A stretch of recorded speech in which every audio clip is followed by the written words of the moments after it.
ng Module 7 and segue na discussion kasi the last topic that we've discussed in Module 7 is about music. Now let's talk about movies. No, so for this discussion for today, we will be discussing the Hollywood and globalization. So ano nga ba? Bakit nga ba napaka-importante ng Hollywood sa globalization? As we've talked before, movies can be a part of the globalization. So, for this time, we will talk about the Hollywood itself. Okay. Hollywood films represents more than half and sometimes more than two-thirds of total box office receipts in major markets. Kasi sila mismo no? Yung kanilang mga movies, more than two-thirds no, of the box office sa major markets. Films that succeed in the US market also tends to succeed in foreign markets. That's true. No? Pagka, let's say, for example, may isang movie na pinalabas ngayon and then afterwards, it is a total hit. So, malamang, it would succeed also in the foreign markets. Now, this suggests that convergence of popular taste may be coming about. Though in many countries, this phenomenon also occurs against the backdrop of cultural contestation. Hollywood has been a success partly because of the unmatched competitive advantage concentrated in its home base, partly because of its extensive distribution of networks and US government efforts to push open foreign doors. Despite its status as the preeminent world center of the film industry, globalization is also confronting Hollywood with many challenges. So globalization has had a wide-reaching impact on all major industries across the world. Hollywood, being one of the largest entertainment industries globally, is also impacted by globalization. So, it has changed the business model and strategies were prevalent earlier in the pre-globalization period. Hollywood has come to realize the potential and importance of foreign markets in the globalized world and is aligning its business of filmmaking to appeal to a more global audience outside the United States. So the impacts of globalization. Ano nga ba yung naging impact niya? Hollywood is facing a stiff competition from all major film industries around the world in different aspects of filmmaking. No? Siyempre, pagka sinabi mo Hollywood, ano yan eh? In terms of visual effects, music, the acting skills, everything, it's top-notch and world-class. No? Kaya nga yung ibang film industries nagkukumahog and they wanted to imitate the likes of the Hollywood. Kaya lang kasi sometimes it fails also. So however, to its credit, it still remains the global leader in film. In the year 2014, the top 10 most profitable movies globally were made in Hollywood. So since 2014 until the present time, most of the top 10 profitable movies nanggagaling sa United States, particularly sa Hollywood. Some of the major impacts of globalization on Hollywood are as follows. The emergence of foreign markets. So the economics of filmmaking has changed drastically post-globalization. The majority of the revenue now comes from the foreign markets. That's the truth. No? Keeping this in mind, Hollywood has to adjust its business and add products to a new customer base, which is highly heterogeneous. The success of Hollywood movies is more driven by foreign markets these days. So this can be understood from the example of the Marvel movie Avengers Age of Ultron, this one, of course, alam niyo naman siguro yan, which debuted in the theaters outside the United States and made at least $200 million in its opening weekend. So imagine yung second movie na Avengers, which is the Age of Ultron, made $200 million sa first screening pa lang. For opening. Sa opening screening, no? Kumbaga premiere pa lang. The fact that these $200 million were made from foreign markets before the movie was actually released in the United States, speaking about the potential of foreign markets for Hollywood movies post globalization. Now, try to imagine this, no? Nung lumabas yung Endgame, Avengers Endgame, mas nauna pa yung foreign markets na makapanood kaysa sa United States. Actually, that's true, no? Nung lumabas yung Avengers Endgame dito sa Pilipinas, natawa ako kasi mas nauna pa ang Pilipinas makapanood ng Endgame kaysa sa United States. So, nung nalaman nung mapinsan ko na napanood ko sa US, na napanood ko na yung Endgame, they keep on reminding me na wag mag-spoil kasi they're still not hindi pa sila nakakapanood. So, at that time, I was totally laughing. So, syempre, napanood ko na eh. So, mas nauna. So, ganun yung ginagawa ng Hollywood, ano? Mas inuuna mo na nila yung world market kaysa sa kanila mismo. Okay.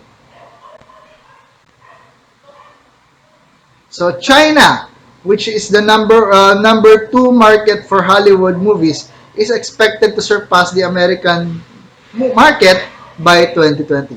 Okay. Unfortunately, hindi pa rin maaanuhan ng China yung kanilang mga movies kasi nga due to the pandemic. Okay. So, Hollywood is also making changes to some movie to make it suitable for major foreign market. When the word went around that the Hollywood movie Red Dawn featured a Chinese villain, then the movie was criticized heavily in China. Fearing the movie will be boycotted by the Chinese, villains were then digitally removed from the post-production and replaced by the North Koreans. This speaks about the importance of foreign markets in the globalized world. Now, that is true in the Hollywood, ano?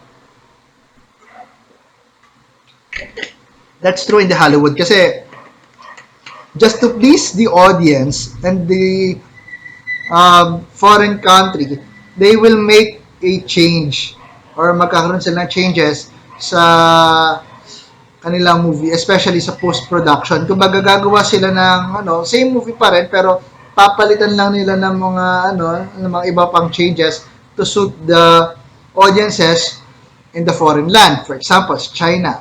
Pagka ang movie is about something nagdidepicts Chinese na medyo nakakaana sa kanila, they will change the entire plot para hindi magmukhang kaaway yung China sa kanila. No? Parang ganon. Okay. Movie financing.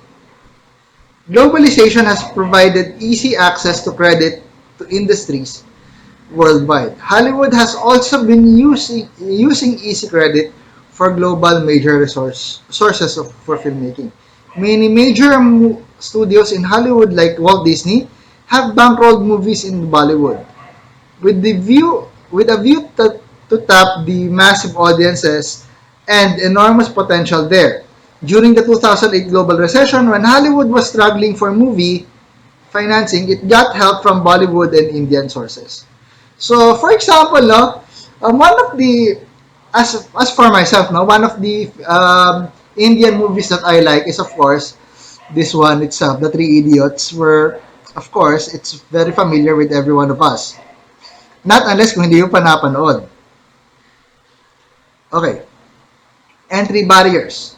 Many countries impose tariff and quotas on foreign movies. This is done to neutralize the perceived threat of cultural invasion by the Hollywood movies and also to protect the local film industry. The steady globalization of Hollywood as an expression of both market forces and U.S. government action on international trade issues has, of course, engendered numerous clashes and disputes. Some of them are based on purely commercial differences of interest. Some are focused on cultural collisions of one sort or another, and some perhaps The majority are a complex mixture of the two as reflected in the audiovisual policies of countries like Canada, China, France, and South Korea. Given the appeal of the United States entertainment products to mass audiences all over the world, the country will probably continue to maintain a strong lead as an exporter of motion pictures for the foreseeable future. There are signs, however, that some important shifts may be in the offing. For one thing, there has been a very significant rise in runaway production activities from Hollywood to cheaper locations in Canada, Mexico, and further afield. Hitherto, this phenomenon has not posed very much of a threat to the basic role of Hollywood as the center of creativity and deal making in the motion picture industry. Though there are signs that the flow of capital and work may be helping to stimulate the rise of competitor film industry, for example, sa Toronto and Vancouver. So, at the same time, and independently of a runaway activities from Hollywood dynamic centers of audiovisual production in many different countries are now also the beginning to contest and recontest global markets. So, film industry's biggest opponent, piracy. No? Film is usually regarded as the art form most dominated by corporate interest. Writers, directors, actors, and actresses are often forced to make unartistic compromises to satisfy the commercial demands of the media companies and executives who finance their films. You have probably read, seen, or heard numerous stories about of a filmmaker raging about interference by the studio.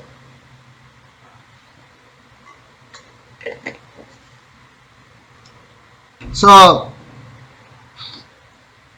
the number one threat to corporations funding this high-end art film is piracy.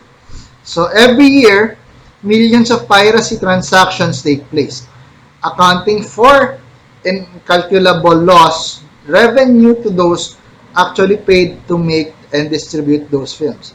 And those piracy figures continues to grow. At some point, the studio, the numbers will become unsustainable, and the studios will have to cut back their slates.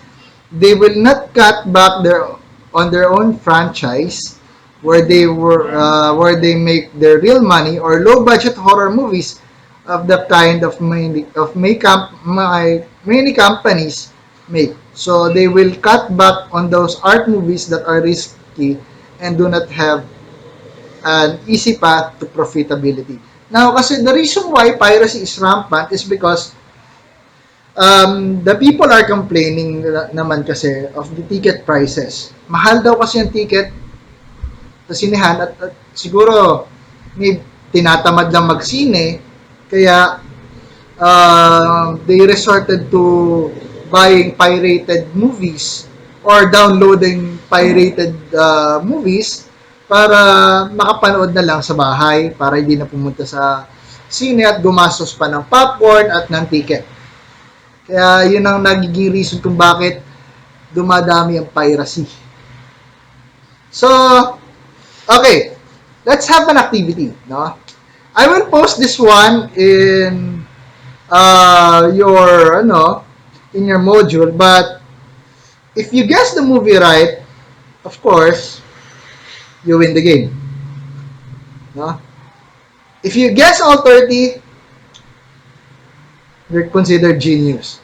If you guess 15, average, and if you guess 10, well, that's normal lang. No? So, once again, thank you for watching this second part of the Module 7, and I'll see you on Module 8 right after this one. And thank you for watching again.